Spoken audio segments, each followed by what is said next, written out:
म C L Sharma, secretary revenue finance department. र विशेष कुरो के भने चाहिँ अब हाम्रो सिक्किम स्टेट त्यसै पनि ल्यान्डलक स्टेट छ, त्यही माथि पनि यो जुन चाहिँ पेन्डेमिकले गर्दा झन्डै 2 वर्ष जस्तो भयो हाम्रो जुन चाहिँ अब रेभिन्यूको सोर्सेसहरू छ, अब त्यसै लिमिटेड सोर्सेसमा त्यो अब बिजनेसहरू नहुँदाखेरि सबै लकडाउनले गर्दा अब त्यसको विपरीत असरहरू परिरहेको छ। त्यसले गर्दाखेरि हाम्रो उहाँहरूसित हामीले हाम्रो यो रेभिन्यू सेक्रेटरीले मात्रै गरेको होइन, उहाँ हाम्रो कमिसन सेक्रेटरी सर, यो हामीले मिलेर यो एउटा रेभिन्यू कसरी अलिकति जुन चाहिँ हाम्रो रेभिन्यू आउँदैछ त्यसलाई अलिकति काहीँ रेभिन्यू बाहिर जाँदैछ कि मतलब फाइलिङहरू भएको छैन कि भनेर चाहिँ एउटा यो चाहिँ अब एउटा यो इन्सेन्टिभ स्किम हामीले यो सुरु गर्ने गभर्मेन्टको अप्रुभल लिएको छ। तर अब यो सुरु चाहिँ सेप्टेम्बरदेखि भनेर गरेको थियो, तर अब सेप्टेम्बर त अहिले हुन सक्दैन होइन सर। अब यो एउटा जब त्यो हाम्रोमा सफ्टवेयरमा सायद अब अर्को महिनादेखि अथवा त्योभन्दा अलिक पछाडिदेखि सायद गर्नु सकिन्छ। हजुर 1 अक्टोबरमा हजुर 1 अक्टोबरदेखि चाहिँ हामी यो सुरु गर्ने हाम्रो यो छ, इन्टेन्सन छ। र त्यो के भने चाहिँ अब यो सेक्सन 31 अफ जीएसटी एक्ट र त्यसको रेलिभेन्ट रुल 46 मा चाहिँ ट्याक्स इन्भोइस चाहिँ तपाईँको 200 भन्दा बेसीको चाहिँ तपाईँले केही कुरो बेच्नु भयो भने ट्याक्स इन्भोइस दिनै पर्छ, त्यो छ, म्यान्डेटेड हो। तर अब त्यो भएर पनि कतिवटा के छ भने मान्छेको भोलिन्ट्रीली पनि तपाईँले क्यास मेमो अथवा त्यो ट्याक्स इन्भोइस चाहिँ मागेन भने अब त्यो दिने मान्छेले पनि अलिकति हुनसक्छ त्यसमा अब फल पे नहोला, तर अब कोही बेला किनभने माग्दै मागेन भने अब दिनु ढिलो पनि हुन्छ। र त्यो चाहिँ अब हाम्रो सोर्स नै विशेष चाहिँ हाम्रो यो डाइरेक्ट ट्याक्स हाम्रो यहाँ सिक्किममा त छैन र हाम्रो सोर्सेसहरू यही नै हो, जिएसटीहरू, अरू कलेक्सन्सहरू, अरू तपाईँको नन जुन चाहिँ डाइरेक्ट ट्याक्सेसहरू छ त्यहाँबाट आउने रेभिन्यूहरू चाहिँ कतै काहीँ छुँदैछ कि र त्यसलाई हामीले अलिकति प्लग गर्नु सकिन्छ कि भनेर चाहिँ यो स्किम हामीले गभर्मेन्टको अप्रुभल लिएर सुरु गर्ने जमर्को गरेको। र त्यसमा चाहिँ मान्छेले चाहिँ जब सामान किन्छ उहाँहरूलाई ट्याक्स इन्भोइस उहाँहरूले मागिदियो भने चाहिँ र उहाँहरूले चाहिँ अब हाम्रो यो सफ्टवेयरमा त्यसको उहाँले त्यसलाई फाइलिङ गर्नु सक्छ, मतलब त्यो क्लेमको लागि र एउटा लट्री को स्किम गर्ने भनेर चाहिँ हामीले गरेको छौँ। त्यसको विषयमा विस्तृत रूपमा चाहिँ उहाँहरूले अहिले तपाईँहरूलाई भन्नुहुनेछ। र यसको बेनिफिट चाहिँ के छ भने चाहिँ तपाईँले कुनै कुरो सामान किन्नुभयो, त्यसमा कोही डिफेक्ट पायो, अब त्यसमा वेटमा कम्ती भयो, क्वालिटीमा त्यस्तो केही कम्प्रोमाइज भएको छ भने चाहिँ तपाईँकोमा ट्याक्स इन्भोइस छ भने चाहिँ त्यसलाई पछाडि गएर हामीले त्यसको कन्ज्युमर रिड्रेसल गर्नु पनि सकिन्छ र हाम्रो पनि एउटा हतियार हुन्छ सरकारी तन्त्रले पनि तपाईँलाई त्यसको रिमेडिज दिनु सक्छ। त्यो छैन भने अब अलिकति कतिवटा कुरोको कमीले गर्दा गर्नु सक्दैन। र त्यसले गर्दा चाहिँ अब यसको बेनिफिट छ र तपाईँहरूले चाहिँ हाम्रो जनसाधारणले जति पनि सामान किन्नुहुन्छ तपाईँले किन्यो भने चाहिँ, किनभने तपाईँले किनेको पैसामा चाहिँ त्यो जो मान्छेले बेच्छ उसले आफ्नो ट्याक्स त लगाएरै गरेको हुन्छ, नाफा पनि लगाएर गरेको हुन्छ, तपाईँलाई त्यो त्यसमा छुट दिएको हुँदैन। तर ट्याक्स इन्भोइस चाहिँ तपाईँले नमाग्दाखेरि चाहिँ के हुन्छ भने चाहिँ त्यो जुन सरकारमा आउनुपर्ने धन जुन चाहिँबाट विकासको कामहरू हुन्छ, जुन चाहिँ अब हाम्रो यत्रो इस्टाब्लिसमेन्ट चलाउनु पऱ्यो सरकारले होइन, आफ्नो सो चलाउनु लागि जुन चाहिँ पैसा आउँछ त्यसको चाहिँ कमी हुन्छ भनेर चाहिँ यो चाहिँ अब तपाईँहरूले चाहिँ फाइलिङ गएर सामान किनेपछि चाहिँ ट्याक्स इन्भोइस माग्नुहोस् र हाम्रो त्यो जुन सफ्टवेयरमा तपाईँहरूले चाहिँ त्यो त्यसलाई एउटा सिस्टम छ त्यसमा गर्नुभयो भने तपाईँहरूलाई त्यसमा सरकारले अब नियमित रूपमा प्राइजेसहरू दिने, इन्सेन्टिभ दिने यो गरेको छ, मतलब त्यो चाहिँ तपाईँहरूले गरिदिनुहोस् भन्ने चाहिँ हाम्रो अनुरोध हो। जुन चाहिँ स्किम छ यो गभर्मेन्ट अफ सिक्किमको एउटा नयाँ एउटा इनोभेटिभ स्किम हो र यसलाई चाहिँ हामी उहाँ सरले भन्नुभएको जस्तो ट्याक्स इन्भोइसलाई अझै कन्ज्युमरहरूले चाहिँ एउटा एज पर एक्ट त लिनै पर्यो, खासमा त लिनुपर्ने छ र यो अझै पपुलराइज गर्नु लागि एउटा स्किम हो। यसको चाहिँ लट्री भन्नाले अब प्रायः सबले प्राइज मनीको कुरा गर्नुहुन्छ, यो यसमा चाहिँ एभ्री मन्थ हामीले उडाउँछ यहाँ हाम्रो देउराली अफिसबाट र यसको चाहिँ 1.5 लाखसम्म चाहिँ यसको प्राइज मनी छ र यसको फिचर चाहिँ के हो भन्दा 10,000 सम्मको इन्भोइसलाई चाहिँ हामीले लिन्छौँ 10,000 अबभको जति पनि इन्भोइस सिङ्गल इन्भोइस छ र यो इन्भोइस चाहिँ B2C हो जति पनि यो कन्ज्युमरहरूको लास्ट पोइन्ट सेलको हुन्छ B2C को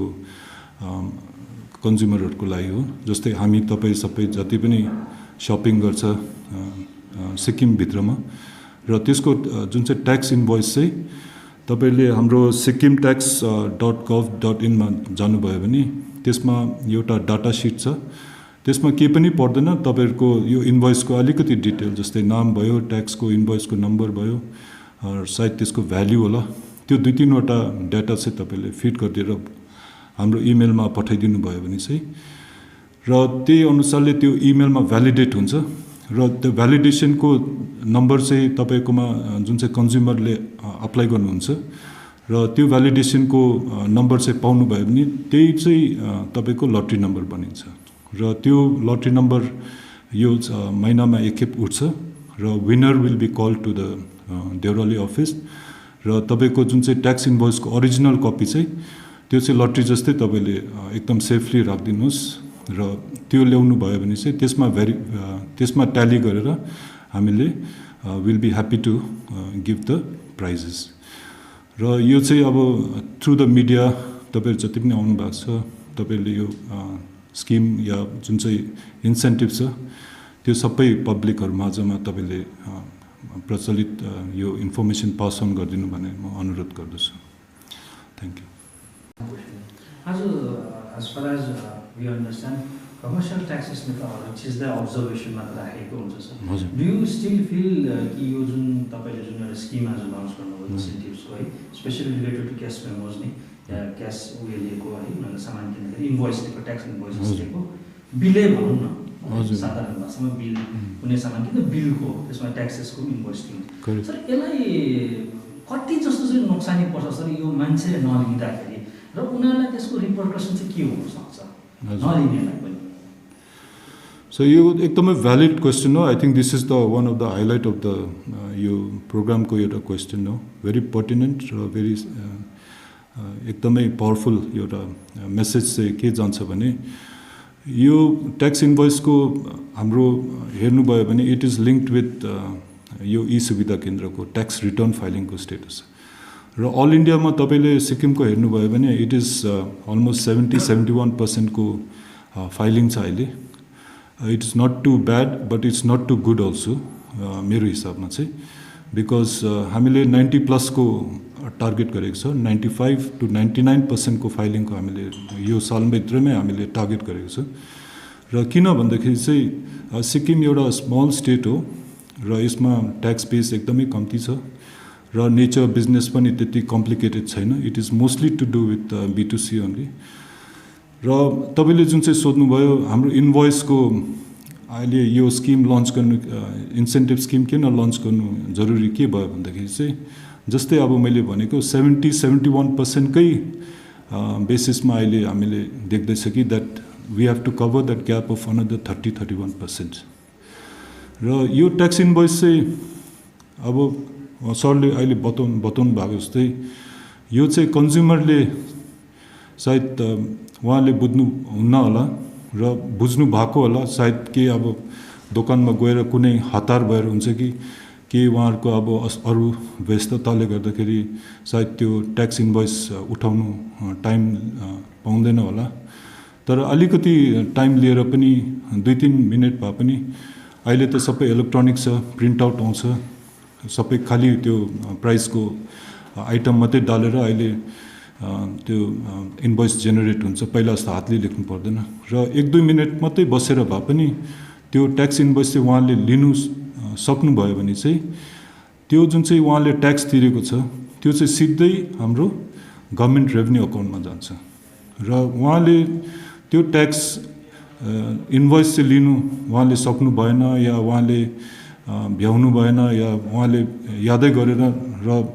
ट्याक्स इन्भोइस बिना उहाँ घर जानुभयो भने चाहिँ there is high chances that त्यो ट्याक्स चाहिँ अब सायद रेभेन्यू अकाउन्टमा जान्दैन होला अब कति डिलरहरू अब सबै डिलर त त्यस्तो हुँदैन मलाई विश्वास छ किनभने अब उहाँले ट्याक्स लिनु भएन भए पनि त्यो ट्याक्स इन्भोइसको अमाउन्ट चाहिँ मन्थली रिटर्न्समा उहाँले भरिदिनु भयो भने त मेरो लागि धेरै राम्रो। तर जस्ट टु बी स्योर त्यसले गर्दाखेरि ट्याक्स इन्भोइस चाहिँ कन्ज्युमरले लिइदिनु भयो भने चाहिँ त्यसमा 100% प्रुफ हुन्छ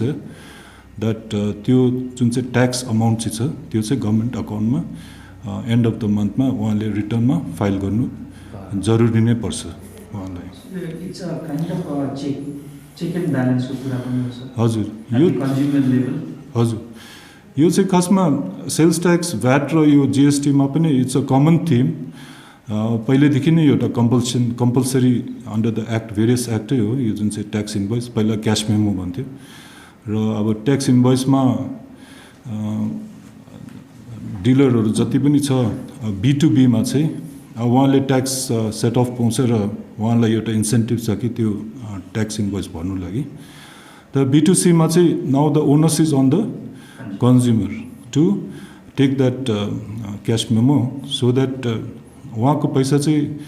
जुन चाहिँ ट्याक्स त तिरिसक्नु भएको हुन्छ त्यति बेला, किनभने अब त्यो ट्याक्स मेमो दिनु भएन भए पनि उहाँले त ट्याक्स तिरेकै हुन्छ त्यसमा। र त्यति नै हो उहाँको एउटा ड्युटी, एउटा अब के भन्नु कन्ट्रिब्युसन टु द स्टेट चाहिँ के हुन्छ भने मेरो ट्याक्स चाहिँ जुन चाहिँ तिरेको छ त्यो चाहिँ क्यास मेमो लिएर मात्रै त्यो चाहिँ अब सरकारकोमा जाने रहेछ भनेर त्यति चाहिँ उहाँले मनमा राखिदिनु भयो भने त्यति नै it will be a big contribution from the consumer and.